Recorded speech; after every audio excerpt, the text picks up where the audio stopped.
If you're kept up with the newest update of Abiotic Factor, you've probably finished the newly released Halloween update and ventured through Antiverse 168, its Canaan cult, and collected the powerful Lodestone. But what really is the deal with Antiverse 168 and its cultish colonial town, and what even is the Lodestone? Don't worry, if you're like me when I first finished the new content, it can be pretty confusing, but that's what I'm here for. Anyways, let's begin.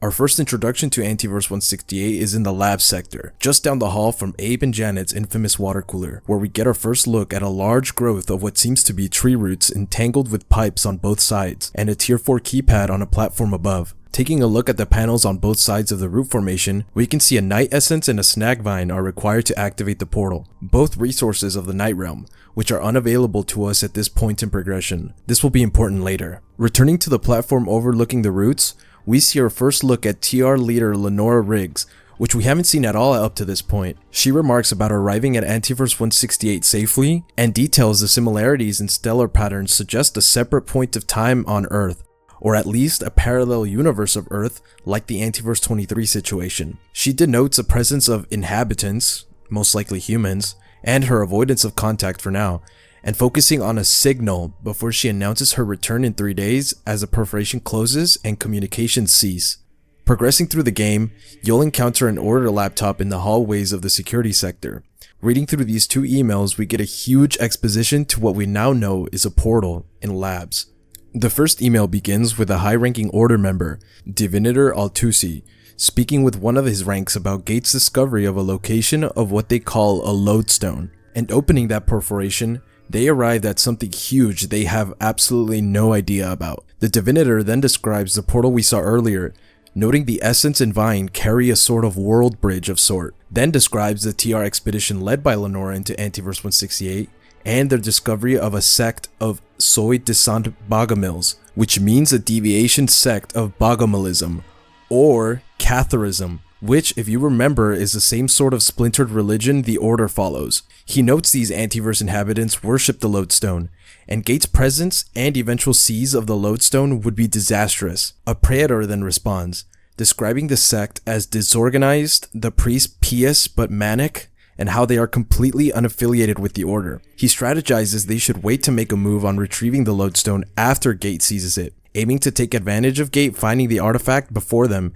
and recuperating the Lodestone after they had lost it originally. The next email highlights the catastrophic failure of their plan. The communication with the rat they had sent into the Antiverse to retrieve the artifact has been completely cut off. Suspecting his death, they no longer have information about their soldier or how to reopen a perforation to Antiverse 168. With these emails and the obvious Order invasion situation, we can defer Lenora Riggs and her team, the Lodestone, and the Rat are still missing and trapped in Antiverse 168.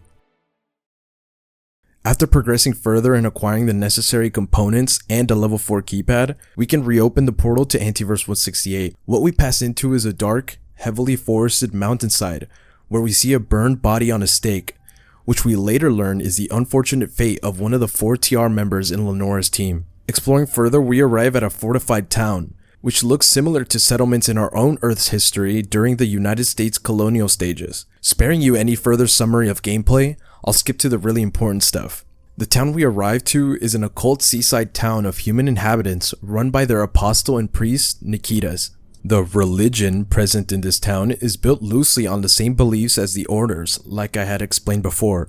Being built after Nikitas hears the ramblings from the very rat sent to retrieve the Lodestone in a bar, who had drunken himself into a stupor. Nikitas listens to the rat ramble about his religion and his old beliefs, of the effects the Lodestone has had on him and his wavering faith, and Nikitas envisions the rat's flesh failing his soul, and feels the Order's religion take roots within him.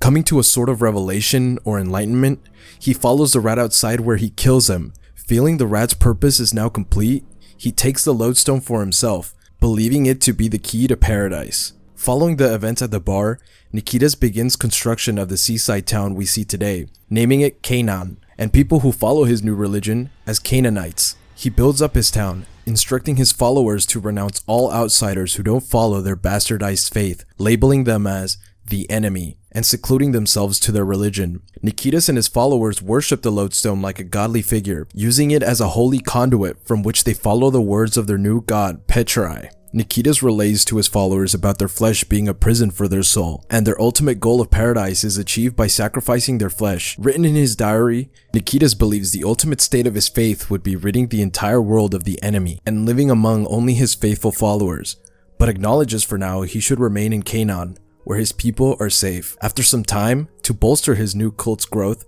Nikitas authorizes the mining of silver in the mountainside by the town to trade with outsiders, but keeping their interactions very limited. And by this point, the restricted food sources in the cult begin to force the Canaanites to turn to a mutated strain of corn they grow in the fields along with other crops, causing more irrational and manic behavior among the people. The presence of twisted trees with human faces and living creatures made of bark and wood that live in the swamps is still unexplained. But the strange properties of the Lodestone are most likely to blame, if not the Canaan's faith itself. After some time of activity in Canaan, Gate catches a signal of the active Lodestone and begins to construct their portal using the Reaper's materials, successfully opening a perforation to Antiverse 138. Lenora steps through with her TR team and tail. Scientists receive the message Riggs sent back to Cascade right before the perforation closes. Communications cut out, and the 3-day expedition begins. After progressing through the Antiverse ourselves, we discover what actually happened in Antiverse 138 after we speak to Lenora Riggs herself, hiding out in a hut from the Canaanites in the swamps past the mines of the town. She describes to us how the cultists labeled them as demons and witches, burned and hung her other TR team members, and chased her and another member off before losing them. That other TR member is actually the fisherman we speak to while he fishes off the side of the port in town, disguising himself as a Canaanite. Anyways, Riggs describes how she stole the Lodestone from the cultists before escaping and has been hiding out for nearly 2 months, giving you pointers on the perforation technology Nikita stashed away atop the town church. Explaining the powerful effects the Lodestone has on perforations is the key to escaping back into the facility. Now, for some important context. As I understand it now, the chronological order of Antiverse 168 goes as follows. The Order loses their Lodestone some time ago. As we know, it landed in Antiverse 168 unbeknownst to its inhabitants. At some point, it becomes active in the Canaanite cult after the rat is killed and Nikitas builds Canaan, giving a signal off and alerting Gate to its presence. Now, this is where it gets confusing. As it is now, with the Order's emails and where I'm getting the Canaan lore, Nikita's diaries, the chronological order of the Riggs expedition and the Order rat being sent to Antiverse 168 is not explained clearly.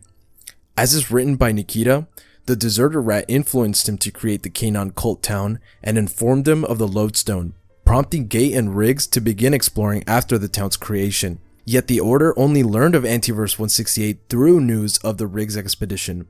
How the rat arrived in Antiverse 168 before Gate in time to be killed by Nikita and have the Canaan cult sprout up is not yet explained, and my only rationalization is some kind of time travel. But anyways, you might be asking by this point, what even is the Lodestone, and why is it so important to Gate, the Canaanites, and the Order? Well, with what little we can gather on it for now, the Lodestone is a powerful artifact with perforation creating capabilities, or at the very least, perforation amplifying capabilities. From the Order's emails, we know they have or have had at least 17 other Lodestones in their possession, describing using it as shining a light into the cosmos. In practice, the Lodestone is described to be alien in nature and made of incredibly hard, porous material. Holding it, you feel some strange force, like the porous material is flexing. For our purposes in the game, it was necessary for us to break the Lodestone apart and use a fragment to repair a piece of broken perforation tech atop Nikita's church to escape back into the facility. Breaking apart the Lodestone reveals a strange red spongy interior similar to flesh, so the suggestion of it being alive is not far-fetched. And for the Canaanites' devotion to the Lodestone, if Nikitas is a reliable narrator and he isn't completely manic, we can assume the Lodestone also has a strange mental effect on people, but we'll never know if it really gave Nikitas the word of Petrai or if he was just a crazed believer fanatic in the rat's story. Regardless, if the Lodestone is capable of creating perforations as a naturally occurring phenomenon similar to the Dark Lens, it is of certain interest to Gate, and the consequences of us having to smash it, and if we'll ever canonically see another complete Lodestone, is up in the air for now. And that's all there is to the Canaan cult for now. Personally, this is my favorite part of the overarching Gate story. The introduction of more advanced artifacts has been something I've been itching for, and I hope we get to see more of the Lodestones. But I've been Myriad, your favorite yapper, and have a good day or night. Bye bye.